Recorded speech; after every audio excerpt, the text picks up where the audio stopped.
Have you ever felt like you're crying out, but no one seems to hear you? Like you're caught in a whirlwind of chaos, surrounded by people who pretend to be peaceful, but have hidden agendas? Well, you're not alone. Psalm 28 gives us a front row seat into a prayer that starts with desperation and ends with hope. David begins this psalm feeling like he's on the edge of a cliff. He's pleading with God, "Don't be silent, don't leave me here, or I'm going to go down to the pit." Have you ever been there in that place where you feel like if God doesn't show up and show up soon, you don't know how you're going to make it? That's real, raw faith. It's the kind of honesty that we have to have in our prayers. David isn't just asking for help in this psalm. He's asking for justice.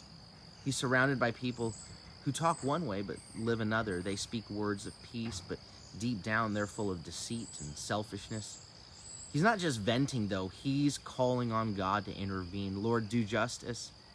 Lord, may they reap the fruit of what they're doing. But here's the beautiful part of the psalm, that even in his plea for justice, David makes this powerful shift. His desperation turns into praise. He declares in verse 6, he said, "Blessed be the Lord because he has heard my cries." He doesn't say God will hear me. He declares he has heard me. That's the kind of trust David has. It's the kind we should have too.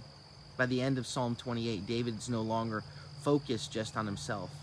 His prayer expands. He's asking God for salvation and strength and blessings for his entire community. It's not just about David, it's about his whole community, about all of us, about trusting that God is not just our personal rock and shield, but he's also the strength for everyone who leans on him. So here's our challenge today. Whatever pit you feel like you're staring into, don't stop crying out. Don't stop trusting that God hears you. Let your cries turn into praise, knowing that he's already working on your behalf, even when you can't see it yet.